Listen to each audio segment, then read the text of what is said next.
They laughed at him for being poor. They mocked his clothes, his silence, and his humility, never realizing the truth that would shatter their pride forever. The next morning, the man they humiliated walked into the building not with a mop, but with power, because the janitor they had insulted wasn't a janitor at all. He was the owner of the entire company. What happens next will leave everyone speechless. A powerful reminder that true worth isn't worn, it's earned. The glass tower of Horizon Dynamics loomed over downtown New York like a monument to human ambition. Every morning, the building shimmered in gold as the first light of the sun kissed its windows, and every morning, hundreds of employees streamed through its revolving doors, coffee in one hand, phone in the other, ready to serve the empire that had made them believe success was everything. But that morning, something unusual was happening inside the 32nd floor.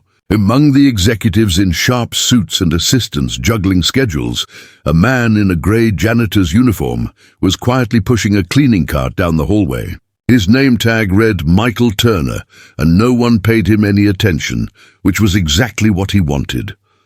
Michael had founded Horizon Dynamics 12 years ago with nothing but a laptop and a dream. He'd built it from scratch, driven by an unshakable belief that business should empower people, not crush them. But as the company grew, so did the layers of management, and the further it expanded, the more distant the leadership had become from the people who actually made it work. Lately, whispers had reached him that the new Human Resources Director, Patricia Wallace, was running her department like a dictatorship. Employees lived in fear. Some quit without notice. Others simply endured, terrified of retaliation. Reports that reached Michael's desk were polished and optimistic, but he'd been in business long enough to know that numbers could lie, while the faces behind them never did.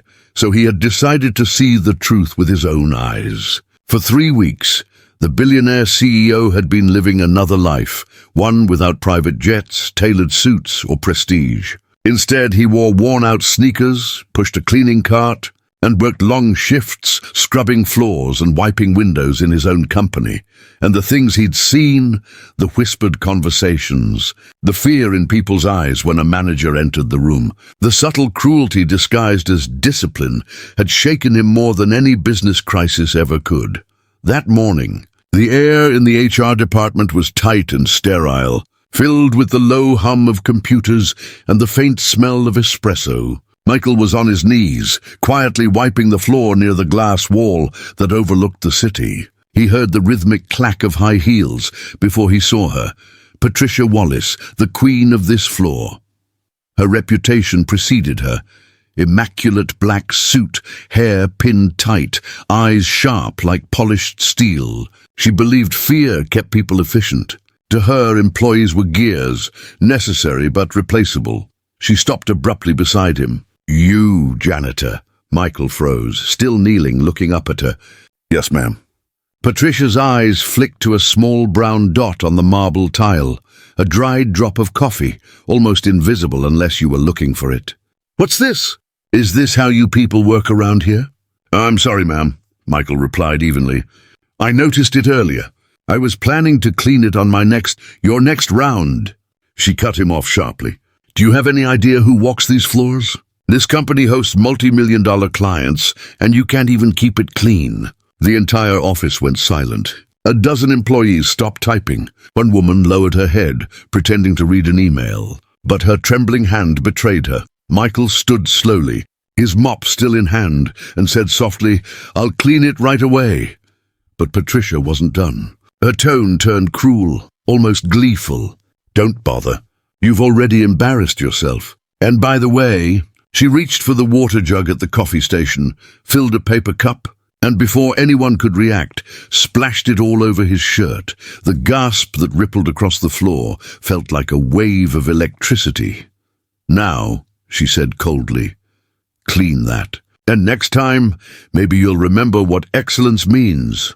Michael stood motionless for a few seconds, water dripping from his sleeves to the floor. The office was frozen. No one breathed. His jaw tightened, but his voice, when it came, was steady as stone. "Understood, ma'am." He knelt again, wiping the puddle she had just created, the very image of humility. But his calmness was unnerving. His movements were precise, deliberate, like a man measuring every second for later. From her desk, Elena Brooks, a 60-year-old administrative assistant who had served 3 CEOs before Patricia, felt her stomach twist. She had seen ruthless managers before, but never cruelty like this. "Miss Wallace," she said finally, her voice trembling but firm. "That was unnecessary." Patricia turned, eyes blazing. "Excuse me?" "He was doing his job," Elena continued. "You didn't have to humiliate him." Patricia stepped closer. "You've been here too long, Elena. Maybe it's time you remember who's in charge here." At another desk, Carlos Mendoza, a young administrative aide, watched the scene unfold with clenched fists. His eyes darted toward the janitor, the man everyone now pitied. But what he saw in Michael's face wasn't humiliation. It was patience, control, the quiet restraint of someone powerful pretending to be powerless. After Patricia stormed back into her office, the silence in the room lingered like fog. Michael finished wiping the floor, wrung the mop dry, and stood upright. He looked around the office, at the fearful faces, the lowered heads, and spoke softly but clearly. "I'm sorry for disturbing your morning, everyone," he said. "I'll make sure it doesn't happen again." Then he pushed his cart down the hall, his shoes leaving faint wet prints behind him, each step carrying more weight than anyone there could imagine. Because by tomorrow morning, that same janitor would walk through the executive elevator, not in uniform but in a tailored navy suit. And when he did, every person on that floor would realize the truth, that the man they had watched being humiliated was the very one who owned everything. The storm had begun, and none of them were ready for what was coming next.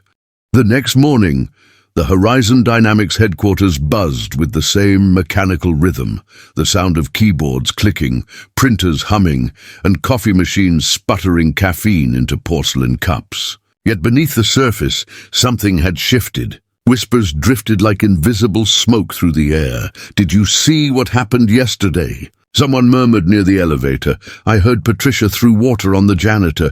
Yeah, in front of everyone. Unbelievable. Though I guess no one can touch her. She's HR." But while gossip slithered through the office like a nervous current, one person moved silently, unseen, and hurried toward the executive elevator. Michael Turner was back. Gone was the grey uniform and scuffed sneakers. He now wore a charcoal suit tailored to perfection, a silver watch glinting under his cuff. His hair was neatly combed, his stride confident and commanding. The only thing unchanged was his calm, watchful gaze, the same eyes that had silently studied every injustice in his own company. The security guard at the lobby almost dropped his clipboard when Michael stepped forward and swiped a platinum access card, one that opened only a single floor. In the entire building, the CEO's suite, within minutes, the whispers began to transform into shock. Elena Brooks, the elderly secretary who had defended him yesterday, was standing by the coffee machine when she looked up and froze. Her hand trembled, spilling a few drops of coffee onto the floor as she saw him step out of the elevator, not as a janitor but as the man whose name was engraved on the building's main plaque. Her heart raced. "Oh my God," she whispered under her breath. It wasn't possible, but it was. The same man who had knelt on the floor with a mop 24 hours ago was now walking with the quiet authority of a king, reclaiming his throne. Within minutes, word spread like wildfire through the 15th floor. Phones stopped ringing. Screens froze mid-sentence. People peeked through glass partitions, whispering with wide eyes. Patricia Wallace, in her office, remained unaware. She was drafting a memo about employee discipline, a policy update designed to tighten her control even further, when a knock came at her door. "Ms. Wallace," said Sophie Grant, the executive assistant to the CEO, standing stiffly. "Mr. Turner requests your presence in the main conference room. Immediately." Patricia frowned. "Mr. Turner? Who is—" Then she stopped, Her fingers hovered above her keyboard. The name sounded familiar. Too familiar. The CEO, Sophie clarified, her tone neutral but heavy with meaning. Patricia's face paled. Her throat went dry. For a long second she simply sat there, her mind refusing to accept what she'd just heard. The CEO wants to see me? Yes, ma'am. Now. As Sophie left, Patricia rose from her chair slowly, like someone walking into their own execution. She adjusted her blazer, smoothed her hair, and took a deep breath. But no matter how she straightened her posture, her reflection in the glass wall still looked shaken, like a queen who had just realized her crown was fake.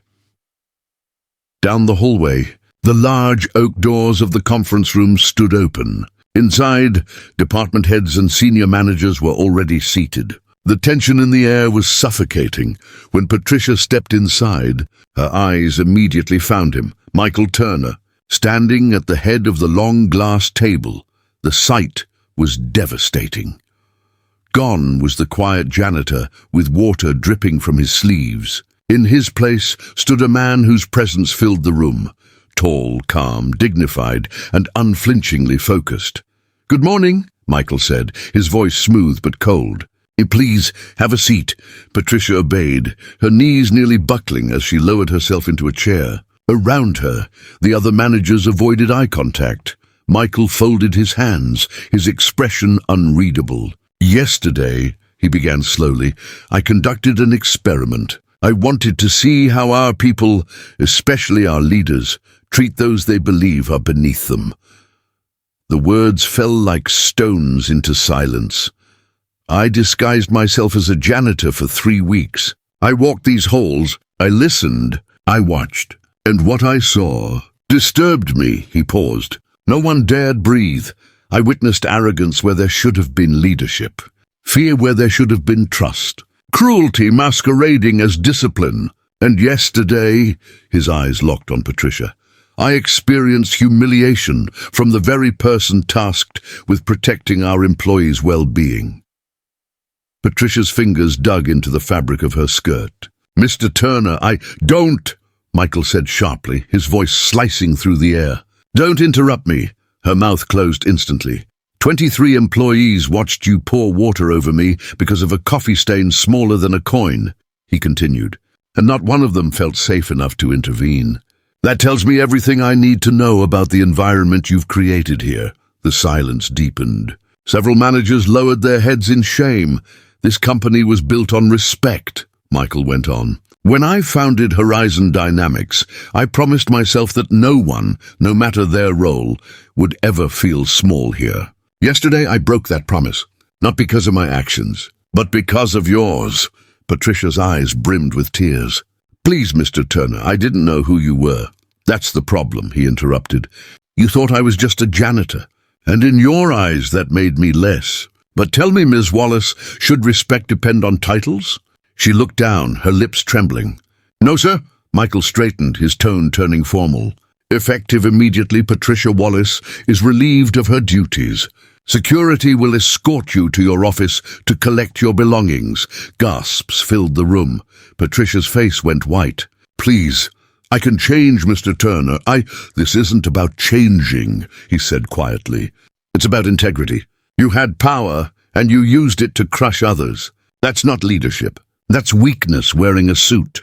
Her lip quivered as she whispered, "I'm so sorry." "For their sake," Michael replied, nodding toward the employees. "I hope you truly are." 2 security officers stepped forward. Patricia rose, silent, and walked out of the conference room, every step echoing through the hallway she once ruled. After she left, Michael turned to the stunned managers. "Let this be a lesson," he said. "Our success doesn't come from investors or numbers. It comes from people, the ones who stay late, who clean the floors, who make this place run. If you can't see their worth, then you don't belong here." He paused, letting his words sink in. Then with quiet resolve he added, "From this day forward, Horizon Dynamics will change, not just in policies, in heart." As he left the room, A single thought burned in every mind present. The janitor who had been humiliated had just rewritten the meaning of leadership, and for the first time in years, the employees of Horizon Dynamics felt something they hadn't felt in a long time: hope.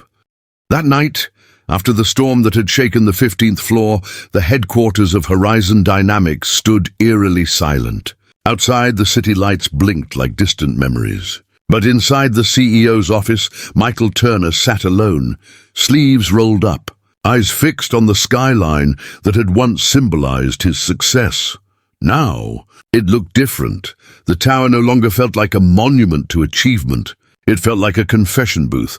On his desk lay 2 piles of files, one labeled Leadership Evaluations, the other Employee Grievances. Both told the same story. A company that had slowly lost its soul while chasing profit and power. As the clock neared midnight, there was a knock at the door. "Come in," Michael said softly. It was Elena Brooks, still in her modest navy cardigan, her hair slightly undone from exhaustion. She held a folder against her chest and looked hesitant to step inside. "Mr. Turner," she began, "I know it's late, but I thought you should see this." Michael gestured for her to sit. "You've been here longer than anyone, Elena. You've earned the right to speak freely." Elena hesitated, then opened the folder. Inside were handwritten notes, complaints, testimonies, messages scribbled in fear. "These are from employees who came to me privately over the past 6 months," she explained. "They were too scared to file official reports. Patricia made sure they never reached." Michael leafed through the papers. One read, "She called me useless in front of the whole team." Another, "I was denied vacation because I reported a safety issue." A third, "I was told to keep my mouth shut or I'd regret." Each note felt like a wound reopening in his conscience. He exhaled deeply. "How long has this been going on?" "Too long," Elena replied. "Patricia didn't create this culture. She just perfected it. The truth is, this fear has been growing here for years. People stopped believing management cared about them." Michael leaned back in his chair. "Then it's my failure too." Eleanor shook her head gently. "No, sir. The failure was forgetting what made this company special. But now, you have a chance to fix it." Her words hit him with quiet force. For the first time in months, Michael felt a sense of direction, not just revenge for his humiliation, but responsibility for something bigger, redemption, for the company and for himself. The next morning, Horizon Dynamics didn't open as usual. Instead, an internal memo went out: mandatory meeting for all staff, 10 a.m. in main auditorium, attendance required. By 10 a.m., the massive glass auditorium was filled wall to wall. Hundreds of employees sat nervously in silence, whispering among themselves. No one knew what was happening, but everyone sensed change. Then Michael Turner walked onto the stage. No notes, no teleprompter. Just the man who, days ago, had knelt on their floor with a mop in his hand. "Good morning," he began, his voice steady and clear. "I know many of you are confused, and some of you are afraid. That's understandable. But I'm here to tell you that fear has no place in this company anymore." Murmurs rippled through the crowd. "Yesterday, you all witnessed something," Michael continued. "A woman with power used it to humiliate someone she believed was beneath her.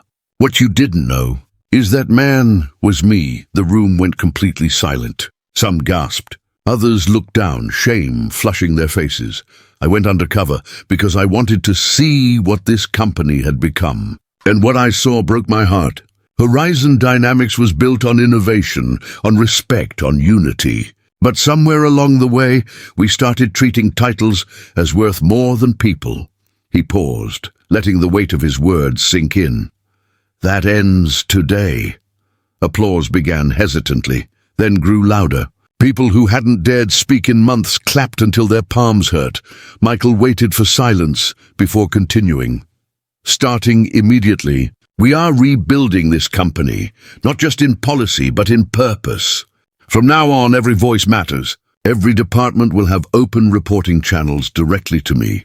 No one will lose their job for speaking the truth." He turned toward the management section in the front row. And to my leadership team, understand this. If you think leadership means control, you're wrong. Leadership means service. The higher you stand, the more people you're responsible for lifting up. The applause that followed wasn't just for the speech. It was for the feeling that something real, something human, had returned to Horizon Dynamics. After the meeting, employees gathered in small clusters, whispering, smiling, even laughing for the first time in weeks, but not everyone was at ease. In a corner office on the 12th floor, Carlos Mendoza, the young administrative aide who had witnessed everything, was sitting with Roberto Diaz, the head of security. Roberto had a hard expression as he placed a USB drive on the table. "Carlos," he said quietly, "we need to talk about something strange I found." "What is it?" "Yesterday, while escorting Patricia out, I checked her office files for protocol. There was a hidden folder inside her desk, labeled Internal Monitoring. At first I thought it was normal HR data, but..." He tapped the USB. "You need to see this." Carlos plugged the drive into his laptop, and what appeared on the screen made his jaw tighten. Dozens of video clips, secret footage from office cameras, not part of the official security system. Patricia had been spying on employees. She had recorded private conversations, tracked their movements, and even compiled behavioral risk reports on those she considered threats, including names, family details, and personal struggles. "This isn't HR work," Carlos muttered. "This is manipulation," Roberto nodded grimly. "It's worse than that. Some of these videos show meetings between Patricia and a man she referred to only as Mr. C, someone outside the company." Carlos frowned. "You think there's more behind this?" "I don't think," Roberto said. "I know. That night, Michael received a message from Roberto. 'Sir, we found something in Patricia's files. You'll want to see it immediately.'" Michael stared at the screen, his expression hardening. He had thought the worst was over, that firing Patricia was the end of the corruption. But as he leaned back in his chair, a chill ran through him. What if Patricia hadn't acted alone? What if someone far beyond these walls had been pulling the strings all along? The next day would bring answers, and those answers would reveal a truth far darker and far more dangerous than Michael could ever have imagined. The next morning, heavy clouds loomed over Manhattan. The glass walls of Horizon Dynamics reflected a grey sky, a perfect mirror of the storm, quietly brewing inside. Michael Turner stood by his office window, his reflection layered over the cityscape. In his hand was the USB drive Roberto had given him the night before. His thumb hovered over it, knowing that once he saw what was inside, nothing in the company or his own life would be the same again, finally. He placed it into his computer. The screen flickered to life, showing dozens of hidden video files, timestamps spanning months. One folder caught his eye. Confidential meetings. He clicked it and froze. On the screen appeared Patricia Wallace, seated in her office late at night, talking to a man whose face was partly hidden in shadow. His voice, though distorted, carried a familiar arrogance. "You know what to do," the man said. "Keep him distracted. Make him look incompetent. The board needs to see that Horizon's leadership has lost control." Patricia nodded nervously. "And if someone finds out?" "No one will," the voice replied. "Remember, your brother's freedom depends on this." Michael's chest tightened. He leaned closer, replaying the video, isolating the distorted audio through a filter. Then the name surfaced, one that struck him like a punch to the gut. Graham Castle, CEO of Titan Global, Horizon's most aggressive competitor. A man who had once been Michael's mentor, and later his most ruthless enemy. Michael leaned back in his chair, his pulse thundering. Everything now made sense. The sudden stock rumors, the client losses, the whispers that Horizon was losing its moral compass. This wasn't just corporate rivalry. It was sabotage. He picked up his phone and called Roberto immediately. "Get to my office, now, and bring Carlos with you." Within minutes, both men were standing before him, faces tense. Michael turned the screen toward them. "I need you to see this." They watched in stunned silence as the video played. When it ended, Carlos spoke first, his voice hushed. My God, and she wasn't just cruel. She was working for him. Roberto clenched his fists. Sir, this goes beyond HR misconduct. This is corporate espionage. She planted those cameras to collect internal data, employee behavior, leadership vulnerabilities, everything Titan could use to destabilize us. Michael nodded grimly. And she targeted me personally. That humiliation wasn't spontaneous. It was designed to provoke chaos, to make me look weak in front of my people. For a long moment, none of them spoke. The sound of distant thunder filled the silence. Finally, Michael stood, straightening his suit. We're not reporting this to the police yet. Not until we know how deep it goes. If Titan Global's involved, this might reach our board, our shareholders, even the media. One wrong move, and they'll weaponize the story against us. Roberto nodded. Understood. What's the plan? Michael walked toward the window, his voice steady. We fight back, quietly. But we do it the right way, legally, ethically. I want evidence, not vengeance. Carlos frowned. Sir, what if there are still people inside working for them? Michael turned slowly. Then we'll find them too. That afternoon, Roberto set up a covert investigation within the company, tracing Patricia's communications. Every email, every encrypted message. Slowly, a pattern began to emerge, one that led to 3 other names inside Horizon: Gustavo Reed from sales, Amelia Park from finance, and David Lynn, an IT analyst with administrative access to the company's internal servers. Each of them had received consulting bonuses from anonymous offshore accounts.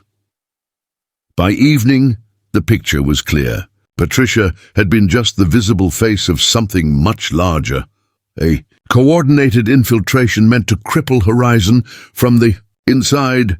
Michael sat in the dim light of his office as Roberto laid out the findings on the table. They planned to leak internal project data to Titan, Roberto explained. Patricia's public humiliation of you was meant to spark resignations, to make employees lose faith. Once morale dropped, Titan would step in, buying your best staff. Within months, your operations would collapse from within. Michael closed his eyes for a moment. They wanted to destroy not just a company, but its people. Elena entered quietly then, carrying 2 cups of black coffee. You look like you could use this, she said softly, setting one beside him. Thank you, Elena, Michael replied with a tired smile. You've seen this company from the start. Did you ever think we'd come to this? Elena's expression was calm but resolute. I've seen greed, ambition, and cruelty before, but I've also seen redemption. And I've seen you rebuild what others tried to break. You'll do it again, Michael nodded slowly. We will. But this time, I'm not just fixing a company. I'm exposing an empire built on corruption. The next morning, Michael summoned the board of directors. The atmosphere was electric. Half of them already knew whispers of the scandal, half expected a resignation speech. Instead, they found a man with quiet fury in his eyes. He walked to the head of the table, placed a folder marked Evidence, Internal Threat, and began. Yesterday, I dismissed Patricia Wallace for gross misconduct. What I discovered afterward is far worse. He tapped the folder. Inside are documents proving that Titan Global has been conducting covert operations to destabilize Horizon Dynamics, including the use of bribed employees, corporate espionage, and psychological manipulation. The directors exchanged shocked glances. I went undercover to understand our company's culture, Michael continued. What I found was not only internal decay, but an external enemy feeding it. We were not just losing our values. We were being poisoned. One of the senior board members, Thomas Reed, leaned forward. Michael, are you absolutely certain of these claims? If we take this public, it could trigger a corporate war. Michael met his eyes. It already is a war. They fired the first shot when they used human lives as weapons. There was silence, then slow, resolute nods. The board had seen many versions of Michael Turner over the years. The visionary, the negotiator, the entrepreneur. But today they saw the fighter. After the meeting, Michael called a press conference for the following week, not to expose Titan immediately, but to unveil a new code of ethics and transparency. a direct strike against the kind of corruption Titan thrived on. That night, as rain lashed against the glass walls, Roberto entered the office again, holding his phone. "Sir, we found something else." Michael looked up. "What is it?" "It's Patricia." Michael frowned. "She left the city, didn't she?" Roberto hesitated. "No, sir." "She's here, in the building lobby." Michael stood instantly. "What?" "She's asking to see you," Roberto said. "Says it's urgent, that it concerns the company and the people she hurt." For a long moment, Michael said nothing. The memories of that humiliating morning came rushing back. Her cold voice, her cruelty, the way the water had felt against his skin. He took a deep breath. "Bring her in." Roberto looked uncertain. "Are you sure?" "Yes," Michael said, his tone heavy with calm authority. "Whatever she has to say, I want to hear it." Moments later, the elevator doors opened. Patricia Wallace stepped out, her once flawless appearance replaced by exhaustion. Her eyes were swollen, her posture timid. The arrogance that once ruled her face was gone, replaced by something else. "Regret, Mr. Turner," she began softly, her voice breaking. "Thank you for seeing me. I know I don't deserve it." Michael didn't speak. He simply gestured for her to sit.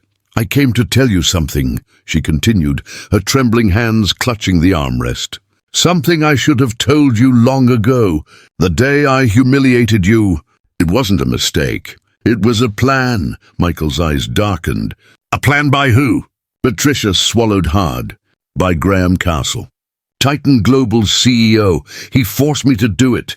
He said if I didn't, my brother would go to prison for something he didn't do."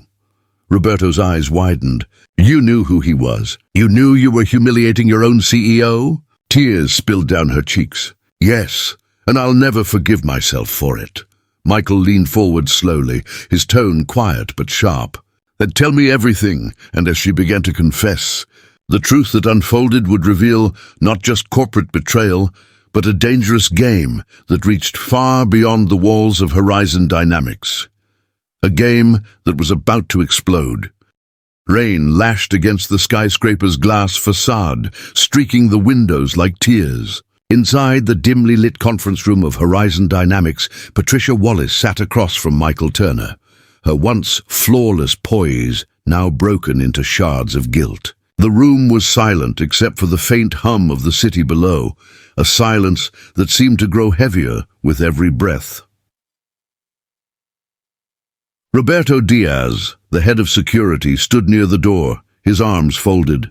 Carlos Mendoza had joined as well, quietly recording the conversation under Michael's instruction. The entire scene felt less like a meeting and more like a confession. Patricia's trembling fingers clutched a crumpled tissue. "You deserve to know everything," she said, her voice low but steadying. "The day I poured that water on you, I knew exactly who you were." Michael's eyes darkened, though his tone remained controlled.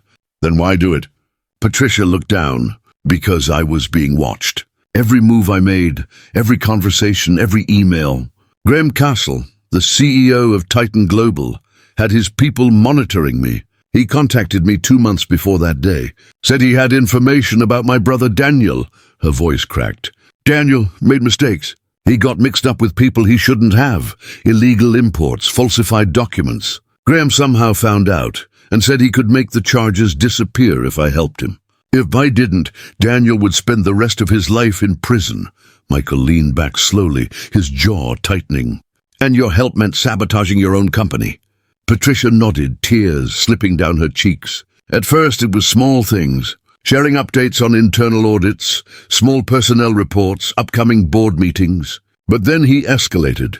He told me to create tension, to make you look like you'd lost control of Horizon Dynamics. The humiliation, that was his idea. He said if I could make a public scene, one that showed you powerless, it would damage your credibility with investors."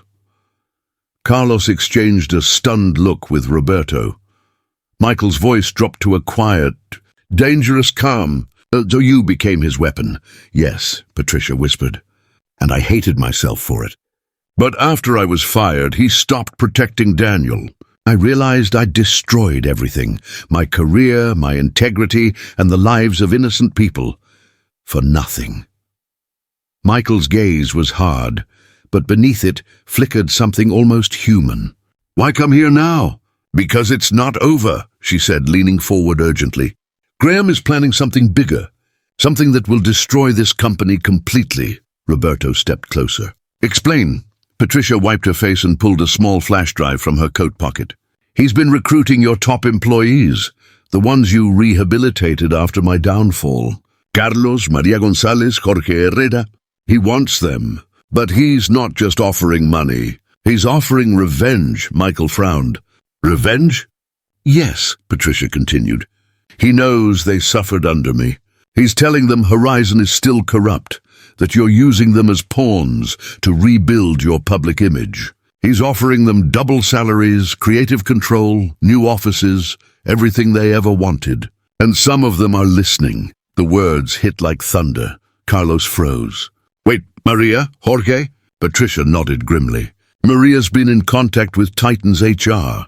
Jorge's been offered a role as head of innovation at Titan Labs, and Graham doesn't plan to stop there. He wants to leak falsified documents to the media, files that will make it look like Horizon Dynamics falsified financial data to cover layoffs." Michael's eyes turned cold. "So he's trying to destroy our reputation publicly?" "Yes," Patricia said. "He wants to frame you as the hypocrite CEO who preaches ethics while running a corrupt empire. If the press gets those documents, Horizon will collapse overnight. Investors will pull out. Clients will flee. And Titan Global will buy what's left." The room fell into stunned silence. The rain outside seemed to pound harder against the glass, as though the storm itself was listening.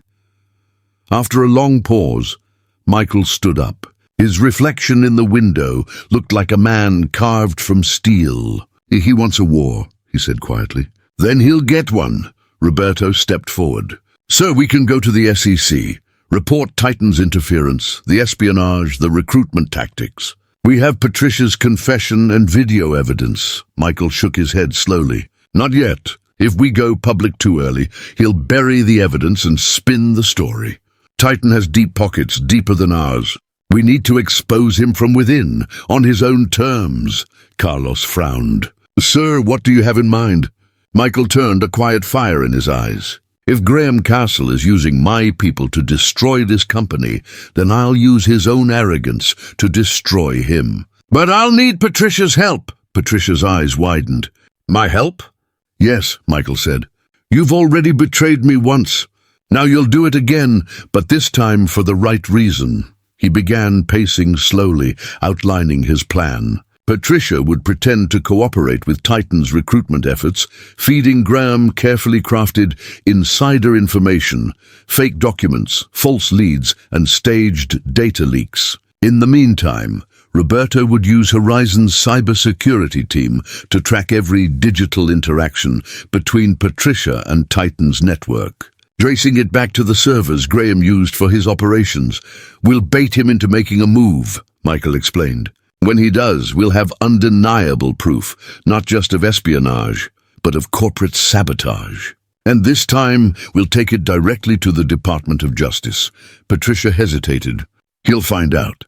"If he even suspects I'm helping you," Michael interrupted calmly, "he won't, because for the first time, you'll be acting exactly the way he expects you to, desperate and afraid." For a moment, their eyes met.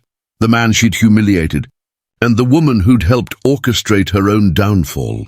There was no forgiveness between them yet, but something else had begun to form. Resolve. Over the next few days, the operation began. Patricia resumed communication with Graham, pretending to deliver updates from inside Horizon.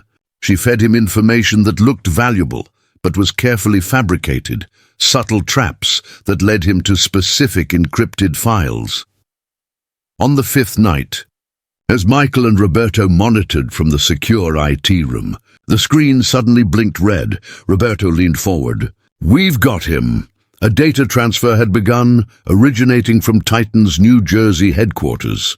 Patricia's decoy file, titled Horizon Employee Retention Plan 2025, had been downloaded by an IP address registered under Titan Global's internal network.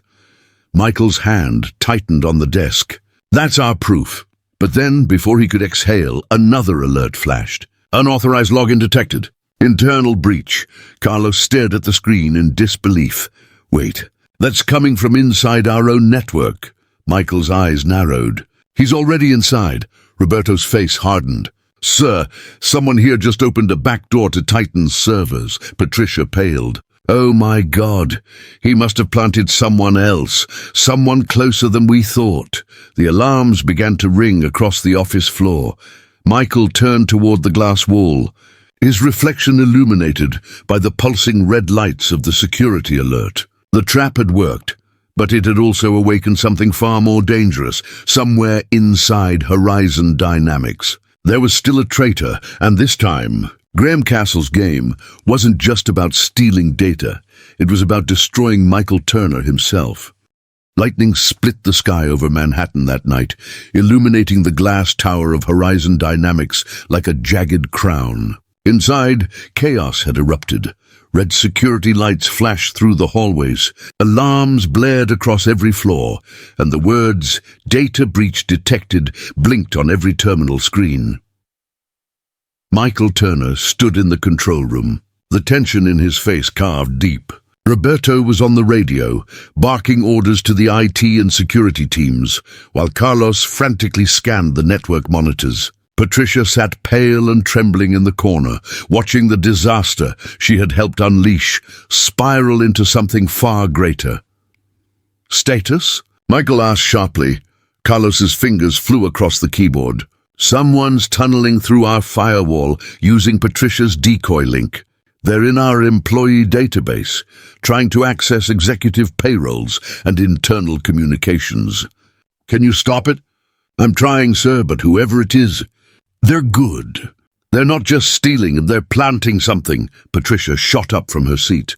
That's how Graham operates. He's not just after data. He implants malware to fabricate fake evidence. He'll make it look like you've been funneling money into offshore accounts. Michael's eyes narrowed. So he's not just trying to destroy the company's credibility. He's trying to destroy mine. Exactly, Patricia whispered. He wants the public to see you as a fraud before you can expose him. Not tonight, Michael said, his voice low and razor-sharp. Tonight he walks into his own trap. He turned to Carlos. Can we trace his entry point? Carlos nodded quickly. Yes, but it's bouncing through at least 6 proxy servers. We'll need to isolate the source manually. Roberto grabbed his radio. All network access must be locked down immediately. Only essential systems stay online. Everyone else is offline, now. As the team scrambled, Michael moved closer to the main console. He leaned in, his eyes fixed on the moving lines of code that scrolled down the monitor like a storm of digital fire. He recognized the pattern, too deliberate to be random. It wasn't just an attack. It was a message. On the screen, text began to appear in real time. Hello, Michael. Did you really think you could outsmart me? You built a company on trust. I built an empire on control. Patricia gasped. He's taunting you. Michael's expression didn't change. He typed a single line in response. We'll see who's still standing in the morning. Roberto leaned toward him. Sir, he's breaching our legal archives. If he gets those documents, he can manipulate contracts, make it look like Horizon falsified data. Michael's tone hardened. Then we turn his own weapon against him. He looked at Carlos. Initiate Protocol Sigma. Carlos froze for a moment. Sir, that's the failsafe. It'll shut down the main network and trigger the mirror servers. Exactly, Michael said. Let him think he's breaking into the real system. Feed him the files we planted, the same falsified ledgers he planned to leak about us. By the time he realizes they're fake, it'll be too late. Carlos hesitated, then nodded. Understood. Within seconds, the system split into 2 layers, one real, one illusion. The intruder on the other end kept digging, unaware that every file being downloaded was a carefully engineered lie. Meanwhile, Roberto coordinated the physical lockdown of the building. Security teams moved floor to floor, checking server rooms, securing terminals, and escorting panicked employees out safely. At 11:46 p.m., Carlos suddenly shouted, "Got him!" Everyone turned toward the main screen. IP trace complete. The signals coming from Titan Global's New Jersey headquarters. Patricia clapped a hand over her mouth. "That's him." "That's Graham," Michael nodded slowly. "Capture everything. Timestamps, data packets, system logs. When this is over, we'll hand it straight to the Department of Justice." Roberto frowned. "Sir, he's still downloading. Do we cut him off?" Michael's eyes hardened. "Not yet. Let him finish. The deeper he digs, the more he incriminates himself." Minutes passed like hours. Rain hammered the glass walls. Thunder rolled across the skyline. Inside the control room, the only sound was the hum of machines and the steady click of keys. Finally, the data transfer ended. The screens went black, replaced by one last message from Titan's network. "Thank you for your cooperation. See you at your funeral." Carlos exhaled shakily. "Transfer complete." Michael straightened his posture. "Good. Now cut the connection." The moment the line went dead, Michael turned toward Roberto. "Call the FBI Cybercrimes Division. Tell them we have evidence of corporate espionage and theft from Titan Global. Send them everything. Tonight." Roberto nodded and left the room without hesitation. Patricia stood up slowly, tears streaking her face. "He'll know I betrayed him now. I'm finished." Michael looked at her for a long moment. "No, Patricia, you're free. You did the right thing, finally." She lowered her head, sobbing quietly. "I never meant for it to go this far." "I know," Michael said softly. "But now you'll help make sure it never happens again." Hours later, at dawn, the city was washed in pale light. News helicopters circled above the financial district. The FBI had raided Titan Global's offices at sunrise after the evidence Horizon provided. Dozens of employees were detained. Graham Castle's arrest would dominate every major headline by afternoon. Michael stood at his office window, coffee in hand, watching the light break through the clouds. For the first time in months, the tower felt alive again, not just a place of work, but a place of redemption. Roberto entered quietly, a faint smile crossing his face. "It's done, sir. The DOJ confirmed the charges: corporate espionage, data theft, criminal conspiracy." "Graham's finished," Michael nodded. "And Horizon?" Carlos, who had just joined them, replied with relief in his voice, "Secure. Our systems are clean. Employees are safe. The media knows the truth." Michael exhaled deeply, his shoulders finally relaxing. "Good." Patricia entered then, escorted by a junior officer. She looked fragile but calm, a woman who had finally run out of lies. "They told me I'm cleared of charges because I cooperated." Michael nodded slowly. "You made terrible choices, Patricia, but you faced them. That's more than most people do." Her eyes glistened. "Thank you, Mr. Turner. I don't expect forgiveness, but I'll spend the rest of my life trying to deserve it." As she turned to leave, Michael said quietly, "One last thing, Patricia." She paused, looking back. "Tell your brother to start over. He still has time to make things right." A faint, grateful smile crossed her lips before she disappeared down the hallway. Hours later, Michael convened one final meeting with the entire staff. The auditorium was filled again, the same faces that had watched him humiliated months earlier. Now watching him with awe, he stood before them, not as a wounded man seeking justice, but as a leader who had learned the cost of power and the price of silence. "Months ago," he began, "I went undercover to understand what Horizon Dynamics had become. I saw fear, I saw arrogance, and I saw how easy it is for good people to lose their voice in a system built on control." He looked around the room, his tone softening. "But I also saw courage. I saw people who refused to stay silent, people who reminded me why I built this company in the first place." He paused. the weight of his words settling over the room like sunlight after rain. "Leadership isn't about power," he continued. "It's about accountability. It's about standing up when it's hardest to do so, even when you're afraid. I failed once. I won't fail again." The room erupted in applause, not polite, not corporate, but thunderous and real. As the noise filled the hall, Michael felt a rare, quiet peace inside him. The nightmare was over. The company was reborn. That night, long after everyone had gone home, Michael remained alone in his office. The rain had stopped. The skyline shimmered, and the city's pulse seemed to slow to a calm heartbeat. He poured himself a glass of water, walked to the same spot on the floor where Patricia had humiliated him months earlier, and stared down at the marble. It was spotless now. A faint smile touched his lips. "Not bad for a janitor," he murmured to himself. Outside, the dawn broke over New York City, and for the first time in a long time, Horizon Dynamics stood not just as a company, but as a testament to redemption, resilience, and the belief that dignity is the true foundation of greatness.